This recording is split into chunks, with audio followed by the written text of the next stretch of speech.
Players can have a lot of different expectations and desires. There are so many different styles of gameplay in tabletop role playing games that the idea of trying to deliver all of these can be a little bit of a struggle, and the idea of trying to deliver them all in every game session for every different player can feel overwhelming. Which is why Nerd Account asked, and members on YouTube and over on Patreon selected the question of, how do you run a game that will satisfy a player that's looking to craft, collect, and investigate, alongside a group of players who love the thrill of combat and are trying to create characters that will be the best of the best at it? I've got 3 suggestions and a public service announcement. My first suggestion is about finding overlaps. Essentially, when you're running a game for a array of different players, they're going to have an array of different desires and enjoyments. Right now we're highlighting the dissonance, it feels like, between this crafting, investigating sort of player who just enjoys the thrill of exploration and the creation of something more permanent, versus the seeming enjoyment of a bunch of players who like combat. But the odds that either of these players only has those one notes about them is really, really slim. There's a modality that Angry GM talks about a lot in his blog that was pulled from various video games that talks about the different styles of enjoyment for players. And I really highly recommend going and giving that one a read. I think he called it the MDA approach.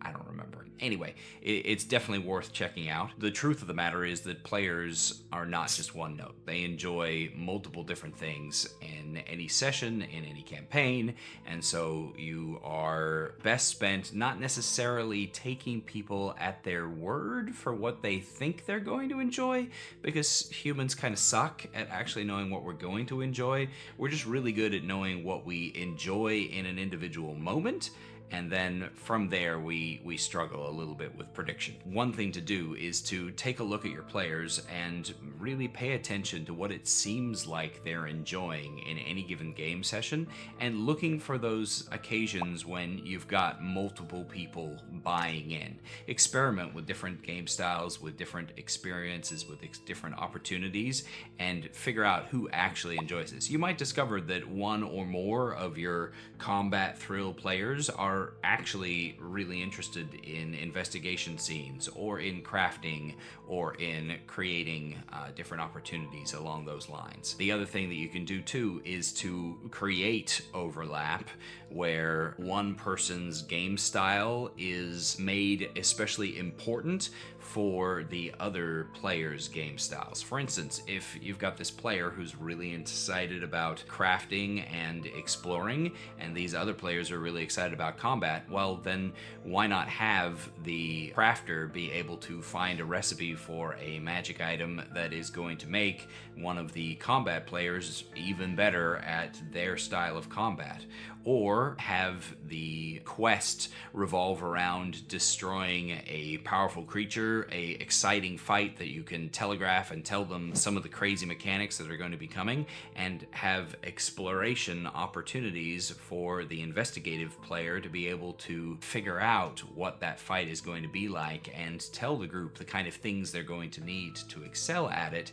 so that when the fight comes and the thrilling, exciting opportunity is there for throwing down the dice, the character who has already worked out the things that are needed is made more valuable, and that knowledge changes the experience of the other players. So finding ways to create that overlap and discovering where that overlap already exists for your players is pretty much key. That's definitely my first suggestion. My second suggestion, and it sort of goes along with the first, is to track the spotlight at your table. And what I mean by that is to realize that if you are one of those DMs that has a bunch of players that are specifically interested in very different gaming styles, then you're going to have to share the love and give everybody their chance to shine, their chance to play their style of game.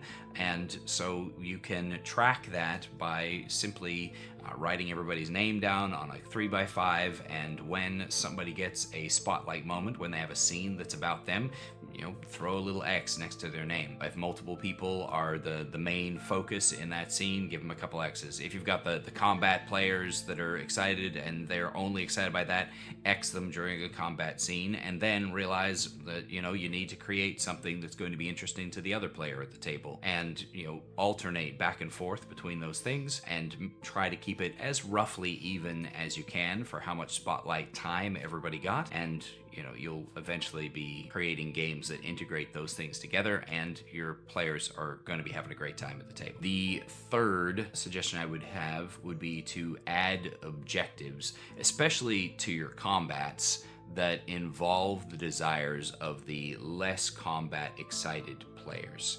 If you've got some people that are all about combat but are not necessarily as interested in the investigative or the crafting component of things, that's totally okay, and running that combat is going to be fun for them. But if you want to add a little extra fun for the other guy, maybe create little mini games like the crafting portion. Maybe the only way to craft this cool item is to retrieve a specific piece off of a creature while it is in the midst of combat and filled with adrenaline. Maybe the only way to discover the secrets of the cult is to be actively paying attention and making arcana checks, listening to the ritual as it's ongoing, and discovering little pieces of lore as the fight progresses. Creating objectives inside of combat that support the other pillars and styles of play will allow the people who are interested in those things to get a little hit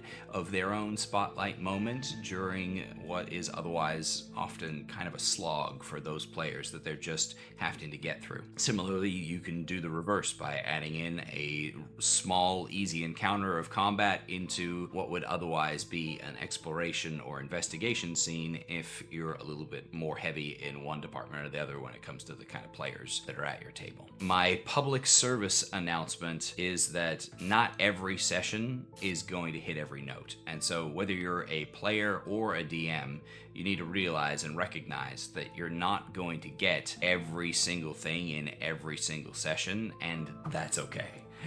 It's all right for things not to go perfectly, and it's all right that our sessions don't necessarily cover everything that we might desire, and you don't have to feel bad about yourself as the DM because you didn't manage to somehow highlight the crafting player one session when a massive 4-hour combat stole all of your time. And likewise, if you go an entire session without combat because you're having lots of different great role-playing encounters and nobody even ends up touching their dice in that particular session, it's okay. It doesn't need to be one way or the other, and over time is what you need to look at for your game, which is one of the many reasons why I suggest keeping good notes, taking after action reports, and otherwise looking at each of your games so that when you look back on the campaign as a whole, you have some kind of an idea of how you actually run, because looking at any one individual game session is just not enough to really tell you what you do. If you're looking to work on that particular aspect of things, then definitely consider picking up my DM Improvement After Action Report. The name keeps changing because I can't figure out a really good one, so if you've got any suggestions, drop them in the comments. And otherwise, thank you again to the Tank Class supporters here and on Patreon for selecting this topic, and thanks to you for watching. Happy adventuring. Take care.